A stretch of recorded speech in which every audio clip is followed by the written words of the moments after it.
Farah joins us now live in our studio. Thank you so much for coming in today. Glad to be in. We do want to talk to you about the Supreme Court, but first, this is our real chance to have a discussion with you about the tough endorsement battles that you've had in this area. You were not endorsed by local Democrats. So let's talk about what's next in that process, and can you win re-election without that support? You know, within the local Democratic Party, 61% voted to endorse me. So it now goes to the state Democratic Convention coming up in a couple weeks. And, you know, we're confident. We're going out there. We're talking to folks. And again, at the end of the day, the endorsement that really matters to me is the folks in the 7th Congressional District who will get a chance to vote for me and re-elect me in November.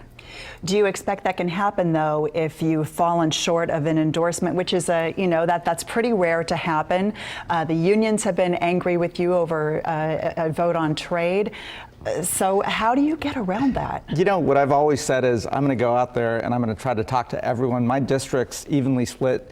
Democrats, Republicans, Independents, and that's what I ran on, working across the aisle, you know, getting Washington, D.C. unstuck. People hate the politics of Washington, D.C., and, you know, at the end of the day, I'm pretty confident that we'll get that endorsement.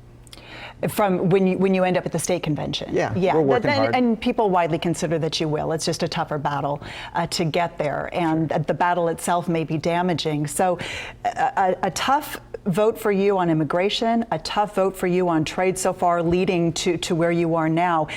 If it turns out that those votes have cost you a re-election, will you feel that they were worth it?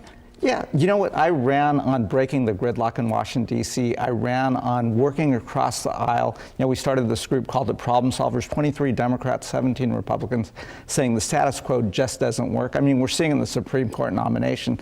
That shouldn't be political. This should be about working together as Americans. And, you know, if I'm going to lose an election because I'm trying to work across the aisle and get a broken Washington working, you know, I'm going to keep my promise. All right. So the first vote on trade that was a difficult vote for you was simply giving the administration the power to negotiate this agreement. Now we have an agreement, and it's up for a vote, either up or down in Congress. What are you going to do? You know, so here's a couple things. So that first vote, and everyone should be clear on this, that was just to let the president negotiate the deal. So now you've got this 6,000-page document. Right. We're going through it carefully. You know, it's not been sent to Congress yet. It is totally available to the public, though, transparent. People can look at it. You know, some reports have come out saying it will lead to economic growth and job growth. Some reports have come out and said, you know, it may slow down the economy and may lead to job loss. The one important report that, you know, was part of the negotiating parameters is an independent group of economists, 3 Democrats, 2 Republicans, that should come out with a report in May. So waiting on that report, also just, again, meeting with stakeholders on both sides. You know, let's take our time. This is important to the direction of the country, as well as I firmly believe if we have a fair playing field, our workers and our companies will win. And if we can create a fair playing field for America, let's try to do that. Okay, so it sounds like you're leaning toward it, but you have not made a final decision. I wouldn't say I'm leaning toward it. I'm looking at all the data. Okay. And again, that's what people should expect. Let's not jump to conclusions.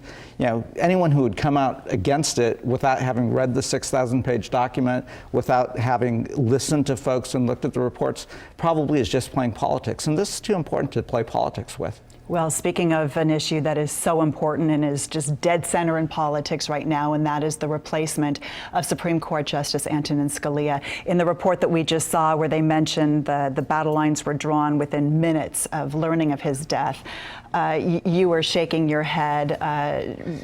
This shouldn't be political, right? I mean, first off, let's honor Justice Scalia for his service to our country. And then let the president do his constitutional duty and nominate a Supreme Court nominee. Now the Senate should do their job, screen and vet that nominee, and then vote on that nominee. And that's how the Constitution's supposed to work. The Supreme Court should not be a political body. It should be one that looks at our laws, interprets our laws, and then, you know, gives us the guidance by which to move forward. Well, should is probably the operative word, because we know that it becomes very political. And it's interesting that 2 of the people who have been widely viewed as possible or probable nominees got unanimous support from the Senate recently. What do you think would happen if President Obama nominates them now? You know, I'm friends with Shri Srinivasan. Justice Srinivasan, was confirmed 97-0 a few years ago. And? He's clerked for Republicans. He's been, by all standards, a great jurist. So if he's the nominee, let him go through the committee process, take a look at it, and the Senate should do their job. Okay, we'll see what happens. Congressman Bera, thank you so much for joining us. I'm glad to be on. Kelly?